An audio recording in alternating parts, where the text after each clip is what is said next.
You're listening to GotTechED the Podcast with your hosts, Eric Guise and Nick Johnson.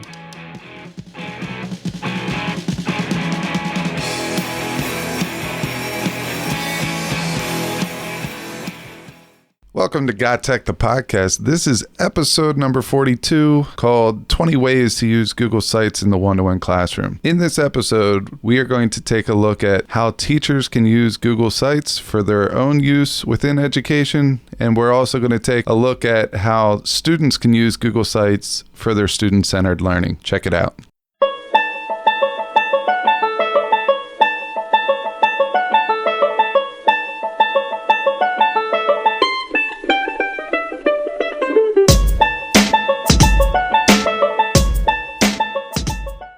Hey, welcome back. Episode 42. Nick, how you doing this week? I'm doing good. It's one of the busier times of the year. Once you kind of get back into school and you're trying to find that routine again, coming in after the summertime is over, and you're sort of starting to feel it out and figure out maybe what your new schedule is like and what things you want to change or just procedures, stuff you want to try differently. So there's always I feel like the middle of September, or at least the first few weeks, are kind of like some of the most intense of the whole year because everybody's kind of in that same boat. Yeah, and I can definitely express that same feeling because I have a lot of teachers coming up to me and asking me questions about routine. They thought they came into the school year with a routine that was going to work for them, but they realized that's not what they wanted. So what they want to do is try to get in a routine or try to find a place to hold resources so that they're not looking through their Google Drives and things like that. A couple of teachers have asked me if I've ever used Google Sites, new Google Sites. These are all questions that are relevant to today's episode, which is going to be all about new Google Sites and some of the projects and ways that we could stay organized with new Google Sites. That's really exciting. I think Google Sites is an amazing tool, and it kind of opens a lot of different doors to teachers. And new Google, we're calling it new, but I think new, like at least the newer version of Google Sites, it's been around for a couple years now, hasn't it? Yeah, it's definitely been out for a couple years, and they're always adding new stuff and new ways to make it more user-friendly. And I think that's what we're going to go through today. We're going to talk a little bit about how new Google Sites, let's just call them Google Sites from now on. Sure. Forget the old Google Sites. New Google Sites or Google Sites. Just ways that the teachers can use them to kind of help in their classroom and help stay organized. And then also, how can we use Google Sites to drive student-centered learning? And we have 20 great ideas, fantastic ideas for you today. And 10 of them are going to be how teachers can use them, and 10 of them are going to be how they could be used in the student-centered classroom. So that's kind of funny because I literally, just as I was walking down here to record to record this episode, I've been doing we'll get into this more later, but I've been doing a Google Sites kind of based project for years now. And I was just going back and forth with some of the other teachers that I do the same project with who had, for some reason, still been using the old Google Sites. Maybe they didn't know that it had switched over, or they just never noticed it. And we were arguing because I think it's so user-friendly and so easy, and it lets the students build really a professional-looking website with almost no training, no information, you don't need any coding, you don't need anything. It's a really drag and drop. And the old one was that way too, but the new one especially so. But the whole argument was over how user-friendly it was. I was saying it was super easy. They were like, nah, I don't really know. But like I said, they didn't even know that the new one was out. So I kind of showed them just a little bit. And I think anybody who checks it out will see just within seconds just how simple it is to do. And like I said, it's especially for your students, the user-friendly aspect in creating something that looks, I just think it looks awesome when you're finished. For how easy of a product it is to use, how user-friendly it is very easy to create a website and to share it out in minutes. But I think before we go any further, we should just say that this is part of the Google Suite for Education. If you have all the other apps that go with it, this goes with it. So it's something that you probably already have if you are a Google school. Secondly, you talked about how the old one was a little bit more clunkier, not as user-friendly. Well, the new one has an update that was passed out probably a year ago that allows us to convert our old ones to new Google Sites. And it's very simple. And yes, you'll have to go back and make sure it looks exactly the way that you want, but the main shell of your site is there, and it's going to save you a lot of time. So do not get rid of those sites that you made on old Google sites. Just bring them into the new Google site. So that's something extremely cool. The last thing is how does Google Sites compare to other free hosting platforms like Weebly, for example? And the answer is Google Sites doesn't have ads. There's no boundaries. For example, if you don't have to pay anything extra if you want the ads to go away. Another thing is it's found within your own domain. So if every one of your students has a Gmail account through your high school, then you have permissions that you could just keep that website within your own domain, which is also an added benefit. Yeah, I've built my own website with Weebly, and I've built it on both the old and new Google Sites. I find the Google Sites easier and better, both versions, new and old, than the Weebly one. I know a lot of teachers still build their class websites using Weebly, and you get a similar look, but I think the Google ones, actually, they look better too, and I think they look better also with less effort. Combine that with what you just mentioned, the fact that anybody with the Google, the G Suite, like Gmail, you just have it. Anybody can log on right now and make this the free version for you, and also ad free. I just think I think that you can't beat it. And I've had students make websites with both Weebly and Google Sites as like a class project, and for sure they prefer the Google Sites one. Obviously, from their perspective, it's just because it's so much simpler. Yeah, I mean, with Google Sites, everything is connected to your Google Drive. So if you want to upload pictures or things like that, it's just so much easier. So let's just get right into it with Google Sites and how teachers can use Google Sites. And we always say that we have a certain number of them, and then we forget to count them off. I mean, we're notorious for that. So we're going to try to put in a better effort during this episode to say which tool this is, which idea this is. So Nick, I know that you already mentioned this one a little bit. Maybe you could elaborate on it a little bit for our first one. Yeah, sure. So idea number one is probably the most obvious one, but if you don't do this yet as a teacher, I think it's a necessity, and that is just use it to build a class website. A class website, for me, this is, Guys, you and I actually going back years. Remember, or like probably 10 years ago, we built our first websites kind of side by side. This is like before the district was bringing in any kind of platform. We definitely didn't have Google. What did we use? Do you remember what it was? I don't remember what it was, but we went 2 steps forward and 5 steps back for every step. Well, I think it was like Front Page or something like that, or Share Builder. And we were really excited to kind of bring this, into our teaching. But it was annoying because every couple years, the school would bring in like a new thing. So we'd put all these hours into like our Front Page website, and then we'd switch to Share Builder. Then we'd switch to Weebly or something else. So it was frustrating, but in each of those redesigns, it just kind of reminded me of the value of having a class website that mostly your students can go to see what they missed if they were absent, to help keep track if they've lost papers. At the high school level, the kids can go there and print out things if they lose them. From the parent side, they can know. We just had back to school night. I told all my parents the same thing. If you want to know what's happening on any given day, log on, check it out. Everything's there: worksheets, answer keys, documents. If your only reason for doing this is to help out the students who were absent so that they don't have to spend as much time checking in with you upon their return, even while they're out. Maybe they're home sick, but they're not so sick so they can do some work. Might help to get them in the habit of just going to your website so they can see what they're missing. I think a class website these days in education is a no-brainer. And of course, Google Sites is like the easiest version to produce one of these. All right, so Nick talked a little bit about class websites, which could be the host page for several of our ideas. Like the next one is parent communication. You talked a little bit about it, but anytime that you're going to do field trips or there's major news about your classroom, maybe you're going to be out for a couple days, you want your parents to know that, maybe the homework is going to be light over those 3 days, or maybe even heavier for those 3 days. You can make a little parent page, everything that they need to know there. So that was idea number 2.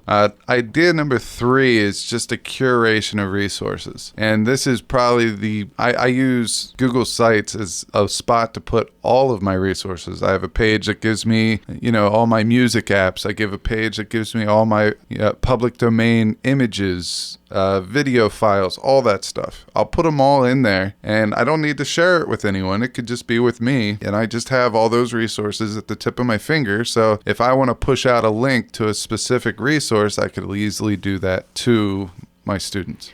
Yeah, I think with curation of resources, it's kind of funny because when you say that, a lot of teachers, especially the more tech-centric ones these days, will go to something like a Wakelet for a curation of resources. So you might kind of ask the question, like, why would you need these two vehicles? Wakelet's great. We've talked about it before. Such an amazing tool for kind of doing that, right? Curating resources, bringing things from across the web together in one place, letting students collaborate on that curation. But I think that's kind of where the separation starts to happen between a tool like Wakelet and Google Sites. For me, I like certain things to be public and available and permanent all in one place. And really, I think permanent, like a constant, is the best way to say it. So my students and my parents know they don't have to worry about finding a certain Wakelet board that's mixed in a bunch of others depending on how I've got them organized. Are they public? Are they not? They can just go, it's just my website. And it's all organized the same way, and it's always there. One thing we didn't mention for those first three ideas with parent communication and the class website piece, just how easily, if your worksheets are on Google Docs or Google Slides, how easily those embed into the website. So it's super simple to add them, and then as the viewer of the site, to navigate through them. So that curation of like a permanent resource collection that you're going to use year after year, you don't need it to change. And as you update whatever Google Docs or Google Slides are embedded there, they just are also automatically updated. You don't have to do anything. You don't have to change anything. It kind of just is much more fluid. So that type of resource curation is great.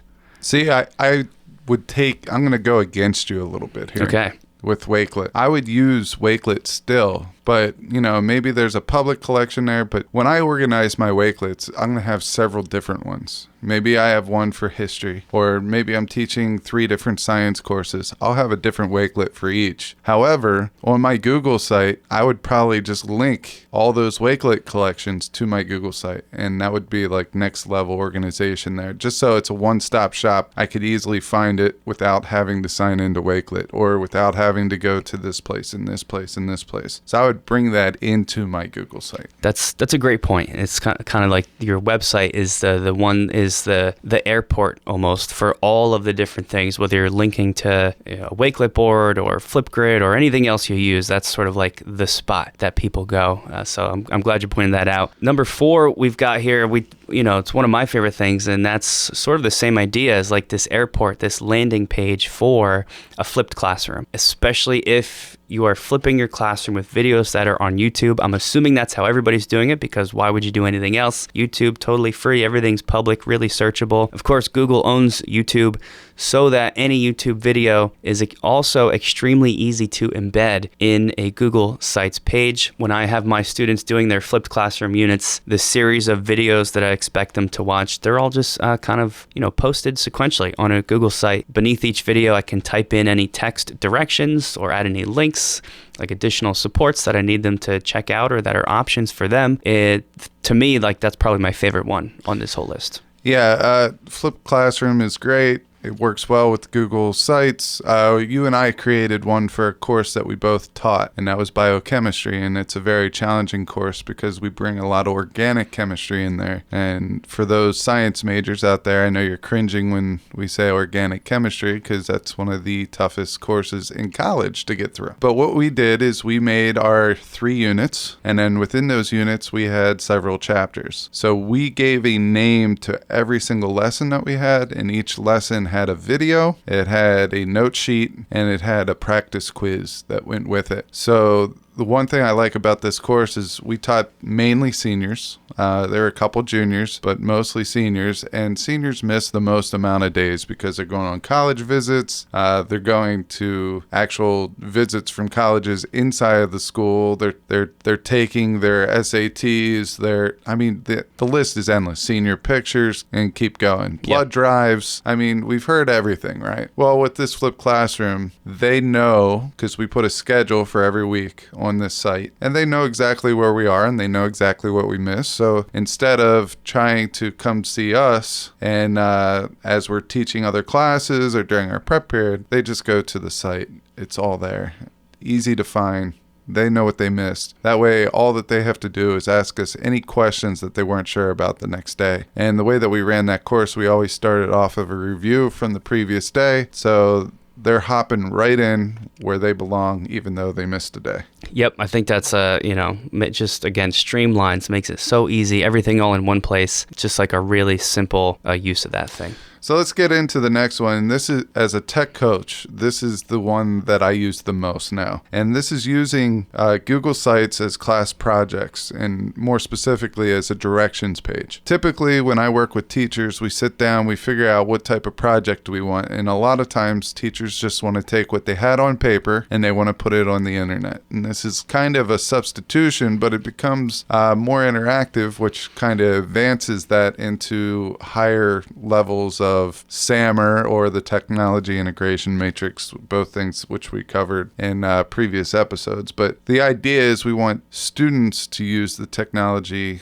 and make a product. So what we do with the teachers, we take whatever activity that they want to, digitize, and we put the directions page on a Google site. So anytime a student has a question, they could go there. And we use this for several different types of, methods of delivery, which we'll go over a little bit in the Google Sites projects that are student-centered a little bit later. But the class project, what we would do is you'd have an introductory page or a background page. You will have what they have to do or what role that they're taking on. On another page, you would have any items of clarification, such as definitions or anything like that they need. Then you would have a rubric, and then you would have a resource page. And typically those are the 5 things that make up my Google Sites direction page. And it's all there, so when you go over it in class, students are following along, they know how to get to that site, and they know exactly what they have to do. Later on, we'll add a 6th page, which is the project page, and that is more described later on. A lot of times I hear teachers, because I do that same thing, guys, a lot of the time. For a class project, I put the directions on a Google site. A lot of teachers would prefer to do that using instead a Google Doc or Google Slides even, which I get. There's pretty much everything you can do on a Google site, you can do on a Google Doc. You can put links, you can embed pictures. For me, here's the benefit of using a Google site for this instead. Besides the fact that it looks a little cleaner and smoother, I think it's a lot less overwhelming for the kids. If you put all the information into a Google Doc for a project, everything you just listed out, an instructions page, a resource page, a rubric page, a hints and tips page, an examples page, you'd be looking at about a 10-page document. And if you're pushing that out to a group of students, it kind of seems overwhelming. There's that moment where you can see it on their faces. They're all like, oh my God, this is so much stuff. Look how long this is. And it's just because it's so long. But instead, that's all on a Google site. So each of those things is a different link that they can click onto a different page just so they can access it when they need it. It just seems more manageable. So it's almost like a delivery method that I think is the benefit here. Going along with that, you could also have exemplars. You could have projects from the past that were done. Instead of pushing those off, one by one,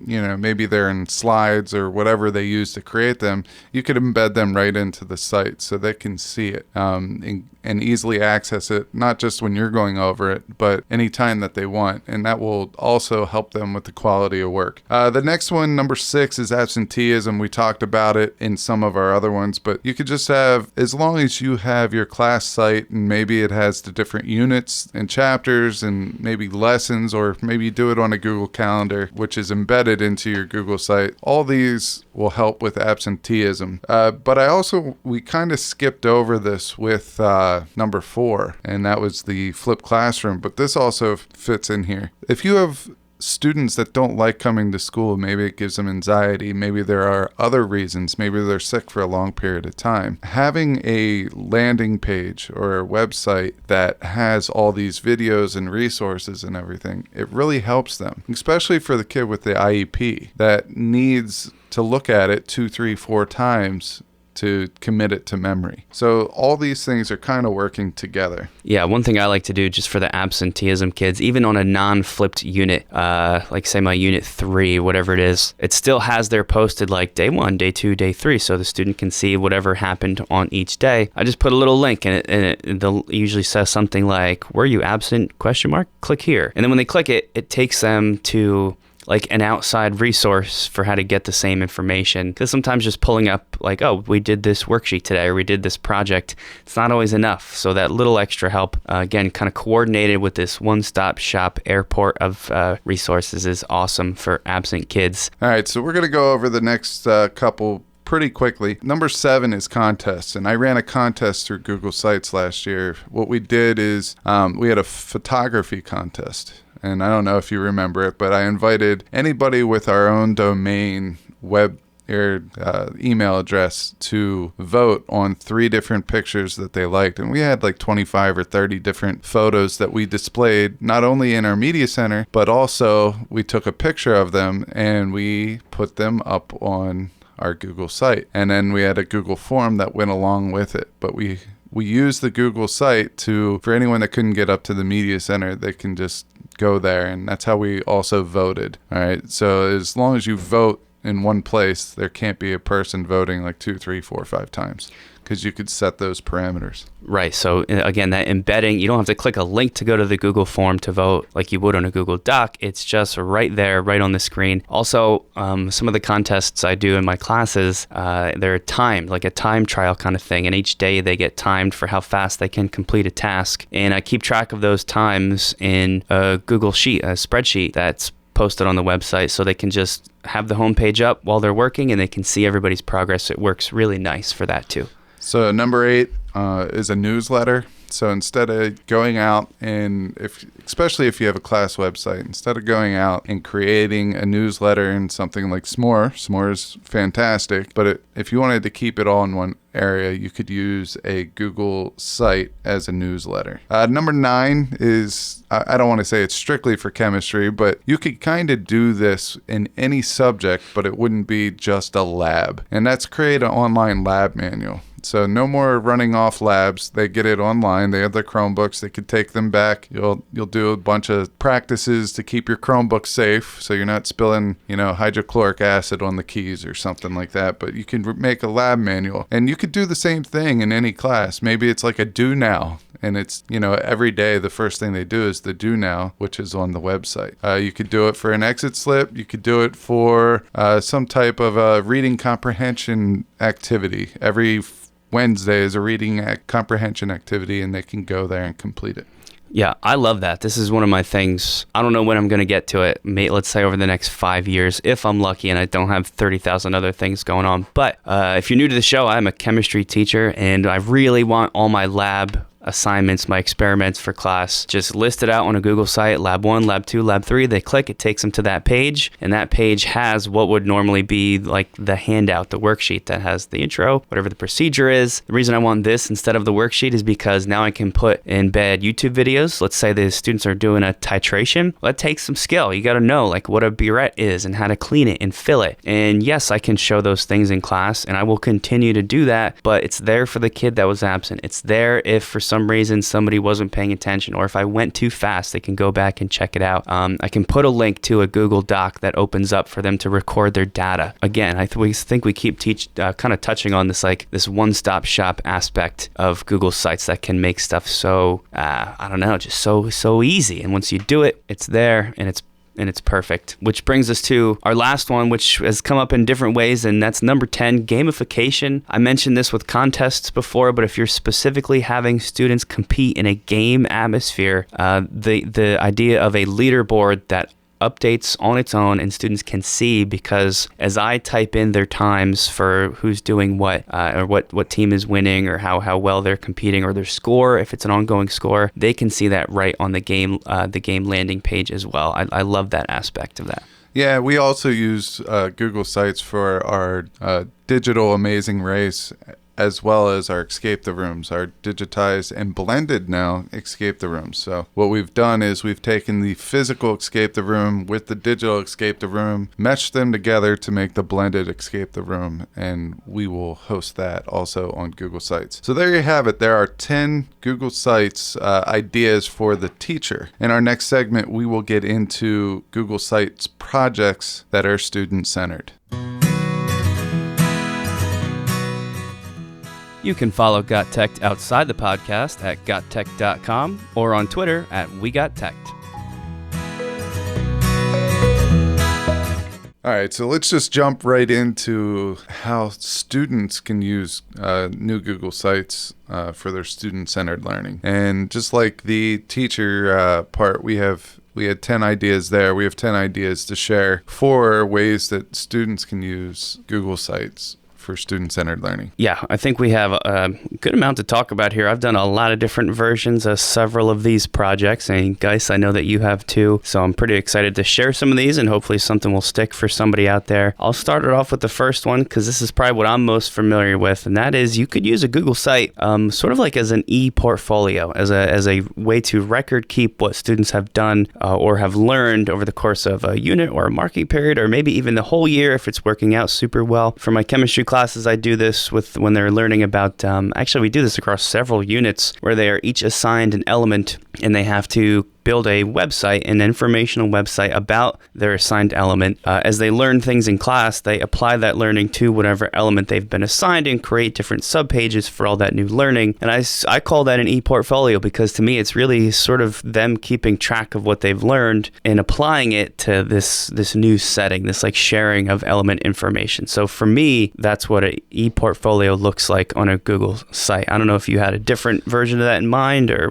what, but... No, I mean... The last time that I actually was in a classroom teaching and I had my own students was with the old Google Sites. And I did it there and it still applies. But what I did is I had each student make up their own Google site and they shared it with me. So it's just a two-way street, and I told them that they could share it with their parents if they wanted, but I didn't want them to share it with anyone else outside of that was inside of the class, because I want, all their own work to be done. And one thing that they did is I taught biology, and each unit, each chapter was significantly different because it's a survey course. And biology stretches, you could break down biology into cell biology, anatomy, zoology, physiology. You could just keep going. We even taught some chemistry in there. Yeah. So each chapter was something different, and they always had to put one artifact that they were proud of in that portfolio. And then they had to explain, what they didn't know at the beginning, what they learned, and how they proved,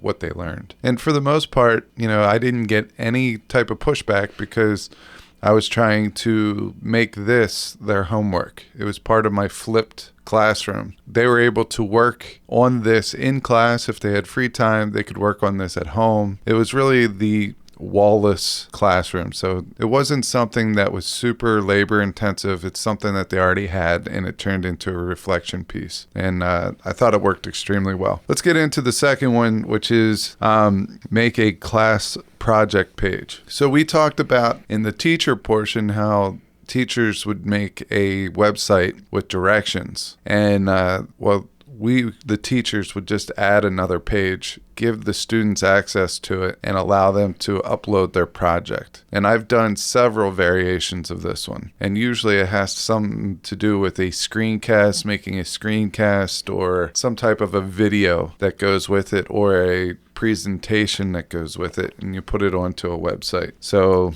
it just makes, especially if you're going to actually present these to the class, rather than having every kid come up, type in their credentials to get to their thing, or sending an email to your teacher and you have to find it in your cluster of emails. Now you just go to a page, you click on the presentation, and they're ready to go. Do you share give editing access to all the kids and have them embed their videos themselves? Do you trust them with that, or do you have them send it to you first? No, what I do, because you could still see when it was edited and all that. What I do is I open it up at the beginning of class when everybody's project's supposed to be done, and they have 5 minutes, and then I take their privileges away. So it's like a tease. Yeah, but that's a cool use. I like that idea. Our third one, another really cool, and this is maybe my favorite because of how broad this can be and how many cool uses. How about a class study aid? If you're tired of handing out the same review sheet that you've been using for, the past 10, 20 years, maybe turn that review sheet or study guide or whatever it is, sort of digitize it, but in the form of a Google site. And I think we both have different versions of this. I like to do this in the form of a scavenger hunt. And this is going to sound pretty complex, but it's really not. What I do is I create a brand new Google site, and here's why it's so easy and why I like it. All I do is type in I just give it like a title, like a heading. I type in one question. Usually for me, it's math based, but you could do this with words as well. There's one question. They have to calculate something, solve to achieve one singular answer. But because of the way Google Sites works, in the URL, the beginning of the URL is always the same and kind of standardized, whatever Google Sites calls it. But then the end of the URL is unique to whatever you have titled your page as. So what I do is the answer to the question that is on that site that I just typed in is also the ending to the URL, which you can edit so that, and I explain this to the students, all they get from me is that one initial site. They have to answer the question there. They get the answer. They type that answer into the ending of the URL. And if it's the correct answer, then that links them to the next site in line with the next question. I call this a scavenger hunt, but really it's like a sort of like this like a train of websites, and they can only get to the next one by finding the answer to the question on the previous one, which gives them the new URL. It's fun because it kind of like forces them to be perfect and exact in what they're doing, and it's a challenge, and I think it usually goes pretty well. I actually never heard you talk about that one. Oh, really? I didn't share that with you? No, that is awesome. I think it's because I came up with it in the past couple years for my AP kids, but it works with the regular guys too. That's really, really cool. The way that I use study aids, last year I worked with a AP biology teacher, honors biology. She teaches both, but they were doing the fetal pig dissection. And usually what they do is they take pictures and they have to memorize, the picture with all the pins in it and the labels and all that stuff. And for the practicum, they'll just be pins in certain parts of the pig with a number on it. And what they do then is they take that practicum and it's a memorization thing. So she wanted a way to help them study for this practicum a little better, because really the only time that they had to study was either with the pictures or during the class period. So what we did is we took the pictures of the pig and they had the labels, both the numbers and the parts and what that organ or what that system did, and we made PDFs, and these PDFs were clickable. So when we made every labeled part of the pig a link that clicked into a separate slide, and it gave that part of the pig. So what we did is we had 6 groups. We broke them down, gave each one of them 2 systems or 2 areas of the pig, and they made these PDF image files, which allowed them to kind of annotate the pictures and study from them. And it was really, really cool. The kids liked it. The teacher liked it. So I felt like that was very beneficial in the terms of a study aid. Yeah, the kids like when they can just kind of access that information for even something like a dissection on their own time. And I've seen that website get used that you're just talking about, and it's actually super effective in a unique way to let the kids kind of work through something that's really normally very skill-based. A fourth one is you could do sort of digitize your book report instead of like an essay format, and you can still make an essay part of this. Make that book report on the Google site, and then sure, that essay written piece could and probably should be there, but it also lets you bring in all sorts of other stuff too. Images, GIFs that play, videos that the students find, or maybe that they even made themselves. Anything that you can embed within the site then becomes part of this living, breathing book report page. Yeah, and one thing here is by allowing them to do this, they're taking ownership. If they're doing something, making a project that they have to present or they have to give to their general public, which is probably their classmates, they're gonna take more ownership of that, and that's kind of the key behind this student-centered piece. Number 5 is project or problem-based learning, PBL, and really this is really a transport from paper version to online, which allows you to add videos or other types of resources that kind of come alive into the classroom. But you can have your students easily duplicate your site, and if you put the 5 or 7 different parts of PBL on your site, these are the requirements that you want them to do onto your site as a template, and you share that with them, they could fill that out and make it their own. And real quick, if you look at all the literature out there, you're going to have 5 to 7 of the same parts, and you're going to start with a problem. You're going to do some inquiry. You got to make sure that everything is authentic and that it's something that is being created here. If it's a problem, we need to find some type of a solution. And then after that, the students they're going to put their own voice to it. They'll reflect on their practice. They'll revise it if any changes need to be made. And then finally, they're going to deliver that final project or product, and probably in the form of a presentation. And I did this for a stream lab that I made once. And basically, they had to test the acidity of 3 different streams, and I had a stream table, 3 setups of a stream table, and we ran water through it, and all 3 of the streams had 3 different substrates. One had calcium carbonate, which is a natural buffer, one had sand, one had river rock, and then we added acidity to each one of the streams, and we took the pH. All right, based on that knowledge, they were game commissioners, and they had to stock the 3 streams based on water temperature, pH, and 3 different types of trout. And they had to work through a budget and all that. So they came up with their problem. They came up with the solution. They investigated it using data. Any problems that they had with their solution, they had to make changes and revise until they finally presented their budget. And then the class asked them a whole bunch of questions, and I was kind of playing, I don't know what it's called. It was actually a Donald Trump TV show. Oh, yeah, like was it The Apprentice? The Apprentice. Yeah, right. It was kind of like that. I said there were 7 groups, I think, or 6 groups, and I said only one group's going to get hired for this job, and it's going to be based on the solution that you come up with. And it was kind of cool because, there was only one success and a lot of failure. Yeah, I remember when you were doing that stream table project. It was really cool, and the Google site was a nice way to kind of orchestrate that whole process with the kids. Kind of going along with that, our number 6, if you've ever done anything with a CER, that's claims, evidence, and reasoning writing style. Typically, this is a science thing, right? It's sort of like a writing model to help kids craft their scientific explanations. You could use a Google site to sort of compile, or as a place to put together all of your CER resources. What I mean by that is, imagine like a homepage, and on that homepage you post different links, and those links, or the page itself, would probably pose a question to the students that they have to answer in the CER format. And then there's resources on the page that help them gather information as they build their claim, as they gather evidence, and as they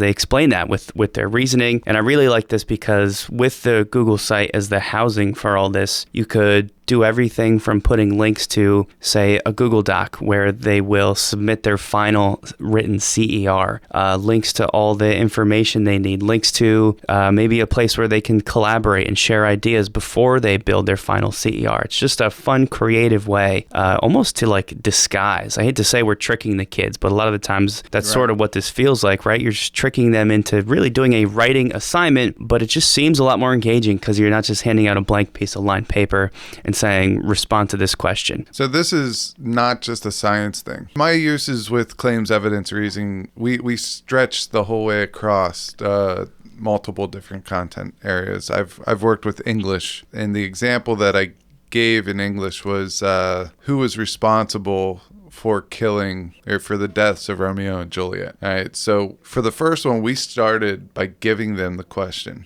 and then they had to make a claim. The families were responsible. And then what they had to do is gather their evidence, which are the excerpts from the story. And then from then they had to connect the evidence to the answer and try to make a case why that particular person was more responsible than all the others. So that was an easy way in English. And that lasted one period. They already read it. So they were able to push it out, and it was kind of a good summative way of testing whether or not they really understood the story. In history, we did the same thing for, it doesn't always have to be concrete. It could be very opinionated. For example, the causes of World War II. There are several causes of World War II. But if you ask them the question, which cause was the main cause, or which cause actually led to war? There's no right or wrong answer. There's several causes of it. However, they had to pick their cause, go out and find evidence or why they think that was the beginning or the turning point of no return, and then make their reasoning to do the both. But the way that I use Google Sites for all these is I make one template, and that's what I push out to the teachers, and then we fill it out together. The first page is the intro page. You have a picture. You kind of have some type of artifact there that gets them thinking about the topic. For example, I did one called Can You Save the Polar Bears? And I had a New York Times video. It was a video that just showed the melting of the polar ice caps, and as they scrolled down in the article, it gave them a whole bunch of different facts. From that, they had to come up with a question. Some of them just said, why are the polar ice caps melting? Some of them were more specific and tied it to climate change. But from there, it's self-discovery. They take ownership of their own project, and then they have some type of way of presenting it at the end. So on the site, you have your project page. You have the claims evidence reasoning, which explains each step. You have a rubric page, so what you're looking for in the project, and you have a resource page. And then the last one that I enter in later is the project page where they will post their project. It's probably actually pretty similar to, and I'm glad you pointed out that it doesn't just have to be science, right? A claim with evidence and reasoning is like any response to any question across, grade levels and subject areas. So that's important. But as you were talking, it kind of reminds me of our seventh one, which is if you've ever done a case study where there's like a hook and you give students a problem, it kind of models the inquiry process, but just where they have to come up with a solution to this problem with this like data that you provide. Very similar to what you just described. You could house a case study with a Google site too, as again, the location where all these resources are provided to them. Yeah, in a case study, you typically provide them with the evidence. You just give it to them. Yeah. And then they have to go through it. So everything that in a claims evidence reasoning, sometimes you provide it, but sometimes you could also have them go out and search for the evidence. So that's a difference. But case study, usually when I think of that, I think of numbers. So there's definitely a difference. But number 8, we talked about this before, but it's very cool. It's very unique. It's becoming more and more popular. And every time we say it, no one understands what it is. And that's a PechaKucha. And a PechaKucha is simply 20 Google slides. Each one of them lasts 20 seconds. It's timed. There's no words on the pictures behind you, but you're telling a story with your words, and the connection is with the pictures behind. So it's a very, very unique way of presenting. It keeps everything timed. They have to know their material. They have to be super organized, and usually it ends with either a live presentation or it ends with a screencast. Either way, both methods work. Both are very, very cool ways of presenting, and it keeps everything on track and on file. So you have a artifact there that you can deal with if you use the screencast. So you could like film them and post the films, the recorded versions or the screencasted versions on the site, I guess, when they're done, is like a way to house everything. Yeah, so what I like to do is, once again, you have your project page. It explains what you're doing. We used this in the 1920s. We were doing themes of the 1920s for The Great Gatsby. Before they started reading The Great Gatsby, the teacher wanted them to investigate these themes. They each picked one, and then what they did is they went and they collected, evidence, research, that type of thing, and pictures.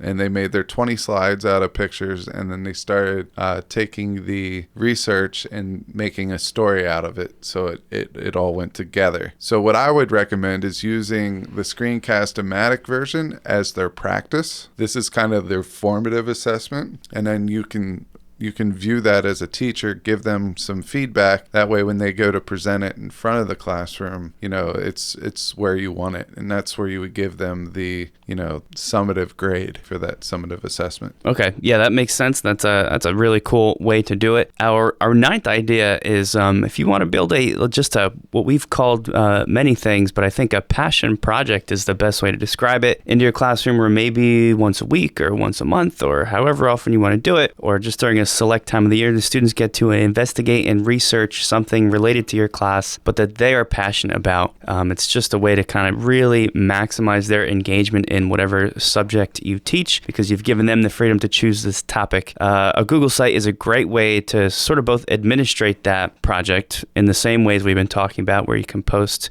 different links to rubrics and resources and all this kind of stuff, but also a great way for the students to compile and produce their own project. If they have a video component, now that video can be embedded right into their site. If they have other digital, maybe in like an image, they've made some infographics as part of their passion project, something they want to share. If it goes out on social media, if this is something you want them to try to share with the world, now it's a website, so that makes it really easy to do. I think passion projects are like a nice, fun way and in a cool way and a relevant way to use a Google site for a project.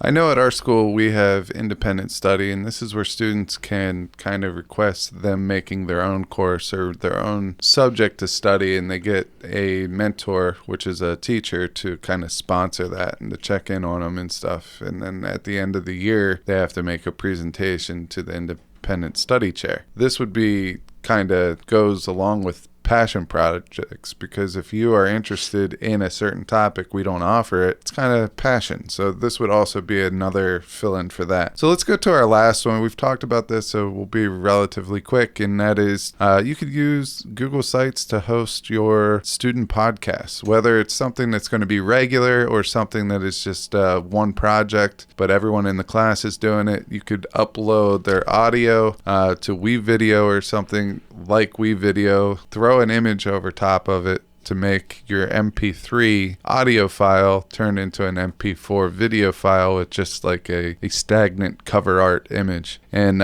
you can put those on a Google site, and you could share that Google site out so people can listen. But essentially, you're just putting your audio onto YouTube, and to please YouTube, you have to put a picture over top of it, and then you could take that YouTube URL and embed it into a Google site. You could have people vote on who has the best podcast. You could, really the options here are endless. I like this because it gets rid of the need for any kind of fancy podcast hosting. And there's a lot of easy ways to set this up if you want to do like a real audio podcast. We've got a whole episode on that. You can check it out, but just post, like you said, just get rid of all that. Some of the most popular podcasts in the world, their biggest the listenership just comes from the video version that's put up on YouTube. So that's a really great way. And then like you said, put them on that Google site. So that's a ton of ideas. And as we were going over, I sort of got myself re-energized about Google Sites and just so many different types of projects you can do to make them more exciting and engaging for your class. So hopefully somebody found something in there that's going to spark a new version of a project for them this year, where Google Sites can become a bigger part of that. Thanks for listening to GotTech the Podcast. Remember to subscribe to our show and follow us at WeGotTech on Twitter so you can stay up to date with the latest episode releases, blog posts, product reviews, and PD announcements. You can also follow Guise and I individually at Guise Got Tech and at Nick Got Tech on Twitter, or on Instagram at Nick Got Tech. Finally, remember to check out our website, GotTechED.com, where we post all our episodes, articles, and resources available to you for free. Until next time.